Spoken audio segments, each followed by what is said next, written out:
अनाथ मुलांचं संगोपन आणि उच्च शिक्षणासाठी राज्य शासन संवेदनशील आहे. राज्यातील अनुरक्षण गृहातील अनाथ गृहातील बालकांना शासकीय योजनांचे विविध लाभ मिळवून देण्यासाठी विशेष मोहीम राबवण्यात येईल. त्यानुसार उपाययोजना करण्यात येतील, असं महिला व बालविकास मंत्री अदिती तटकरे यांनी सांगितलं. विधानसभेत अनाथ बालकांबाबत दिलेल्या आश्वासनांच्या पार्श्वभूमीवर मंत्रालयात मंत्री तटकरे यांच्या दालनात दुपारी बैठकीचं आयोजन करण्यात आलं होतं. त्यावेळी मंत्री तटकरे बोलत होत्या.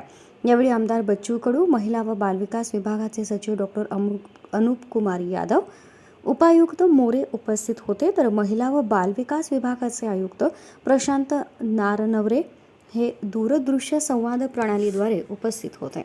मंत्री तटकरे म्हणाल्या, अनाथ मुलांना राज्य शासनाच्या विविध सवलतींचा लाभ मिळावा म्हणून सर्वप्रथम खुल्या प्रवर्गातून शिक्षण व नोकरीमध्ये 1% समांतर आरक्षण लागू करण्यात आलं आहे.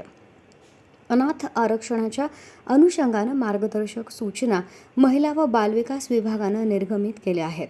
अनाथ बालकं अनुरक्षण गृहात असतानाच त्यांचे आधार कार्ड, शिधापत्रिका, बँकेतील बचत खाते, अनाथ प्रमाणपत्र, संजय गांधी निराधार योजनेचा लाभ मिळण्यासाठी विशेष मोहीम राबवण्यात येईल. त्यासाठी तहसील कार्यालयाशी समन्वय साधण्यात येईल.